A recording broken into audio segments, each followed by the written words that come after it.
this is Anshuman sir, and today we are going to discuss our lecture number 2.5 of the chapter 2, electric potential and capacitance. So dear student, today our topic is electrostatic potential energy. In the previous classes, we already discussed the concept of potential and lot of thing over there. So dear student, here today we are going to discuss electrostatic potential energy. So first we define this, what is the meaning of electrostatic potential energy. So electrostatic potential energy is defined as the work, the energy required to bring a charge from infinity to the particular point in a system of charge. So let me define that. इसको हम define कर लेते हैं. That is the energy required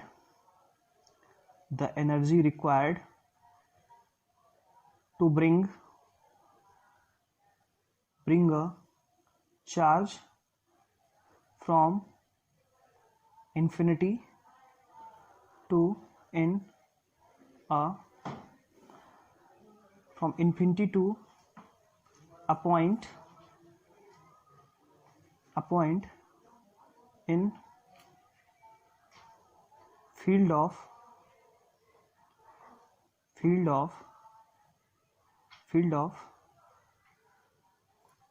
system of charges, right? सो किसी भी, मान लीजिए आपके पास एक चार्ज है और ये चार्ज आपके पास Q है और इन्फिनिटी पे कोई एक चार्ज रखा हुआ है और उसे किसी पॉइंट P तक आपको क्या करना है, इस चार्ज को लेकर के आना है. तो यहाँ तक लाने के लिए जो एनर्जी का रिक्वायरमेंट होगा, जो एनर्जी आपको रिक्वायर्ड होगी, that is known as the electrostatic potential energy.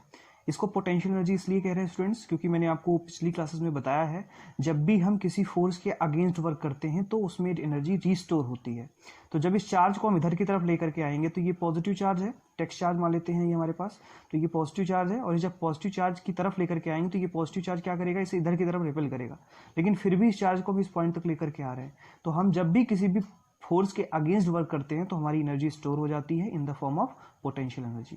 So the energy is in energy to bring a charge from infinity to point P inside the field of a system of charges और a particular source charge, right. अब ये source जो है आपका different sources के बारे में हमने डिस्कस किया है, कोई भी सोर्स उसमें से हो सकता है. और जब हम किसी टेक्स्ट चार्ज को इस पॉइंट तक लेकर के आएंगे तो जो भी एनर्जी की रिक्वायरमेंट हमें होगी, that is known as the electrostatic potential energy, right. अगर सिंपल लैंग्वेज में इसे हम समझें तो पोटेंशियल का फॉर्मूला आपके पास होता है, that is the W upon Q not, right. तो यहाँ से W इज इक्वल टू आ जाएगा V इंटू Q नॉट, और इसी U को ही हम क्या कह लेते हैं, एनर्जी कह लेते हैं. तो अगर आपको इलेक्ट्रोस्टैटिक पोटेंशियल एनर्जी चाहिए और आपको पोटेंशियल पता है उस पॉइंट पे और वो चार्ज पता है जिसको आप लेकर के आ रहे हैं, तो दोनों को अगर आप मल्टीप्लाई कर दें तो आपको क्या मिल जाएगा, इलेक्ट्रोस्टैटिक पोटेंशियल एनर्जी मिल जाएगी. तो डियर स्टूडेंट, ये तो एक आसान तरीका है समझने का, लेकिन आपके सिलेबस में जो हमें डिराइव करना है formula for that, so in the syllabus it is mention that we have to find, syllabus में मेंशन जो टॉपिक्स हैं बस उसी को हम डिस्कस करने वाले हैं. So let we see that. So that we now we have to discuss the potential energy of a system of 2-point charges. So dear student, now we have to find the potential energy of the 2-point charges. तो हमें 2 point charges के लिए क्या करना है, potential energy find करना है. So dear student, इसके लिए हम क्या करने वाले हैं, इसके लिए हम लोग जो है एक फ्रेम ऑफ रेफरेंस सबसे पहले मेंशन कर लेते हैं. ये हमारे पास एक फ्रेम ऑफ रेफरेंस है, इसको हम frame of X axis, Y axis और जेड एक्सिस, यहाँ से हम उसकी ओरिएंटेशन को निकाल करके उसके बीच की डिस्टेंसेस को हम क्या करेंगे, मेंशन करने वाले हैं. सो डियर स्टूडेंट, सबसे पहले हम बात करते हैं, कोई इस फ्रेम ऑफ रेफरेंस में कोई एक पॉइंट ए है जहाँ पर कोई एक चार्ज Q1 हम लाते हैं. जब किसी चार्ज Q1 को हम इन्फिनिटी से यहाँ पर लेकर के आते हैं तो इस पर कोई भी वर्क डन हमें नहीं करना पड़ता. क्यों? क्योंकि हम ये मान लेते हैं कि यहाँ पर कोई भी एक्सटर्नल फील्ड नहीं है, क्योंकि और कोई चार्ज इस फ्रेम ऑफ रेफरेंस में नहीं है. इस वजह से इस Q1 चार्ज के रिस्पेक्ट में जो पोटेंशियल एनर्जी होगी वो क्या होगी, जीरो होगी. कोई भी पोटेंशियल एनर्जी इस पर वर्क नहीं करेगा. आई होप ये बात समझ में आ गई होगी आपके. अब हम क्या करते हैं, इस फ्रेम ऑफ रेफरेंस में, क्योंकि अब ये चार्ज Q1 इस फ्रेम ऑफ रेफरेंस में आ चुका है, इसलिए इस Q1 चार्ज की वजह से इस फ्रेम ऑफ रेफरेंस में क्या होगा, फील्ड, इलेक्ट्रिक फील्ड क्रिएट हो जाएगा। अब इलेक्ट्रिक फील्ड इसके पास है, अब इस फ्रेम ऑफ रेफरेंस में इलेक्ट्रिक फील्ड है, कोई इन्फिनिटी पर कोई एक दूसरा चार्ज Q2 रखा हुआ है और हमें इस फ्रेम ऑफ रेफरेंस के पॉइंट B, जो कि इस Q1 के फील्ड से क्या होगा, अफेक्ट होगा, तो हमने क्या करना है, Q2 चार्ज को इन्फिनिटी से इस पॉइंट B पर लेकर के आना है, राइट। ये आपके पास Q2 चार्ज है। आई होप ये बात समझ पा रहे होंगे आप। यहाँ पर Q2 charge as a text charge की तरह काम कर रहा है।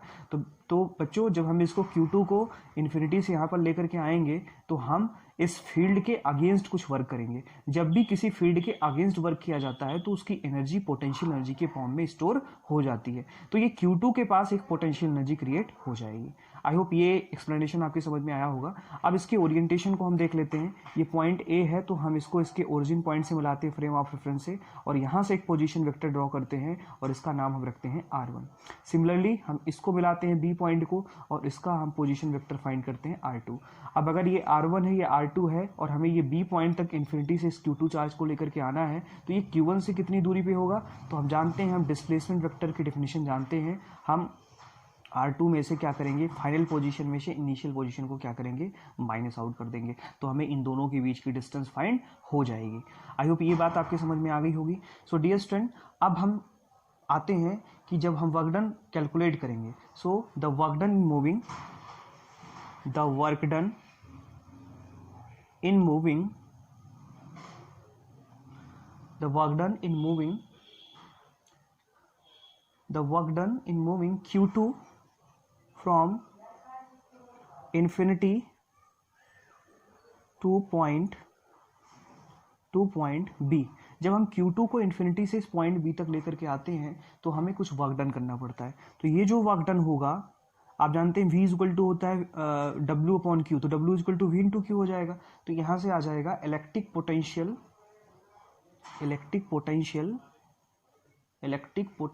Due to charge Q1 at B, right. मतलब ये जो पोटेंशियल एक्सपीरियंस करेगा ये इसकी Q1 की वजह से करेगा ना, multiplied by Q2, right.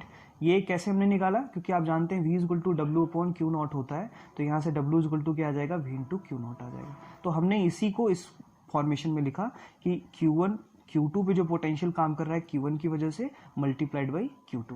I hope ये बात आपके समझ में आ गई होगी। अब यहाँ पर हम वैल्यू रख सकते हैं। देखिए, अगर हम V की वैल्यू पुट करें तो हम रख सकते हैं 1/4 pi epsilon naught Q1 upon, अब ये डिस्टेंस हमें इन दोनों की चाहिए तो हम इसके डिस्टेंस को मान लेते हैं। इसकी डिस्टेंस कितनी है, AB है, this is the distance AB, और मल्टीप्लाइड बाई Q2। तो यहाँ से हमारे पास W की वैल्यू आ गई, तो W इक्वल टू आ गया आपके पास 1/4 pi epsilon naught Q1 Q2 upon AB। अब डियर स्टूडेंट, अगर यहाँ से AB की बात करें तो अगर हम इसे वेक्टर फॉर्म में लिखते हैं तो ये हमारे पास आ जाएगा R2 minus R1, right. R2 minus R1 ये वेक्टर के फॉर्म में आ जाएगा, और अगर हम इसे स्केलर फॉर्म में लिखेंगे तो हम इसका मॉड ले लेंगे और ये R2 माइनस R1 आ जाएगा, राइट। जब भी आप किसी भी वेक्टर का मैग्नीट्यूड निकालते हैं तो आपको ये मिल जाता है। तो यहाँ से हमारे पास वर्क डन की वैल्यू हो जाएगी 1/4 pi epsilon naught Q1 Q2 upon mod of R1 minus R2 minus R1। तो आई होप ये बात आपकी समझ में आ गई होगी। तो हमने यहाँ से क्या किया, वर्क डन कैलकुलेट कर लिया, राइट। ये वर्क डन हमारे पास आ गया। सो डियर स्टूडेंट, अब जब हमें एनर्जी की बात करनी होती है तो वर्क एनर्जी थ्योरम से हम जानते हैं कि इन्फिनिटी से जब किसी चार्ज को, Q2 चार्ज को हमें इस पॉइंट तक लाना होगा तो हम जो वर्क डन करेंगे तो वही आपकी एनर्जी के फॉर्मेशन में होता है। जितना हम वर्क डन करते हैं वही एनर्जी के फॉर्मेशन में होता है। So dear student, the work done bringing the two charges of their respective position is store as a potential energy. तो जो आपने वर्क डन यहाँ से यहाँ तक किया, इन्फिनिटी से यहाँ तक लाने में जो वर्क डन किया, वो पोटेंशियल एनर्जी के फॉर्म में इसमें क्या हो जा रहा है, स्टोर हो जा रहा है। सो डियर स्टूडेंट, तो ये वर्क डन को हम क्या लिख सकते हैं, यहाँ से देख लीजिए, मैं लिख ले रहा हूँ, to bring Q2 charge from infinity to point B, right, the work done is store in the form of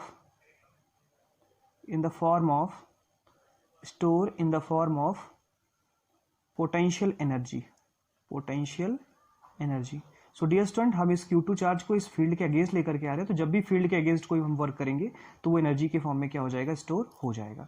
सो हम यहाँ से W को क्या लिख सकते हैं, सो W इज इक्वल टू किसके फॉर्म में हो जाएगा, U के फॉर्म में। तो हमारे पास यहाँ से एनर्जी का फॉर्मेशन आ गया 1/4 pi epsilon naught Q1 Q2 upon R2 minus R1, right. ये आपके पास आ गया। आप चाहें तो यहाँ से R इज इक्वल टू लिख सकते हैं, R इज इक्वल टू, इसको आप R मान सकते हैं, तो यहाँ से R इज इक्वल टू आ जाएगा R2 माइनस R1। तो यहाँ से U इज इक्वल टू लिख सकते हैं आप, you have to write that U is equal to 1/4 pi epsilon naught Q1 Q2 upon R square. तो यहाँ से ये फॉर्मेशन आपको मिल गया। मतलब कि अगर आप पोटेंशियल एनर्जी में जो टेक्स्ट चार्ज है उसका मल्टीप्लिकेशन कर दें तो आपको एनर्जी मिल जाती है, राइट। और यही बात हमने जो है एनर्जी के फॉर्मेशन में समझा था। तो आई होप ये एक्सप्रेशन निकालना आपको आया होगा और एग्जाम में भी आपके ये पूछा जाता है। तो potential energy of a system of 2 point charges, ये हमने कैलकुलेट कर लिया। डियर स्टूडेंट्स, किसी बुक में 3 चार्जेस के लिए भी है, 4 चार्जेस के लिए भी है और n चार्जेस के लिए भी है, लेकिन आपके सिलेबस में केवल 2 चार्ज सिस्टम के लिए ही हमें क्या करना है, पोटेंशियल एनर्जी कैलकुलेट करनी है। तो आप बस वही पढ़ें जो आपके सिलेबस में है, आप एक्स्ट्रा पे ना जाएं।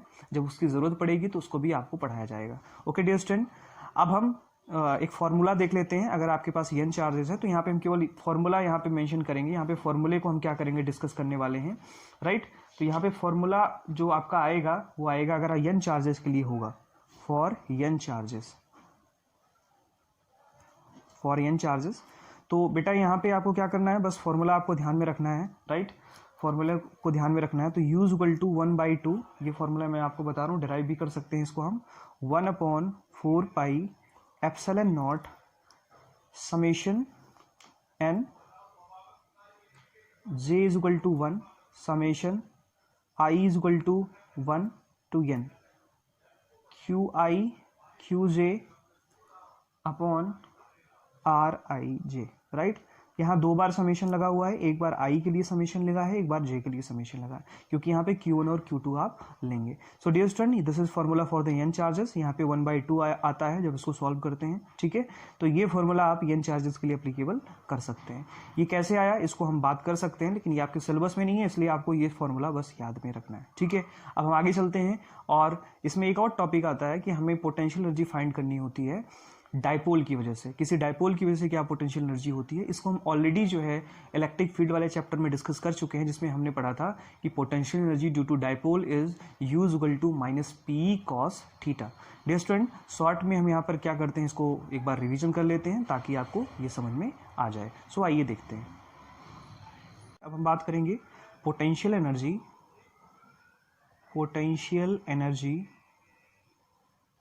Due to dipole in uniform electric field, right.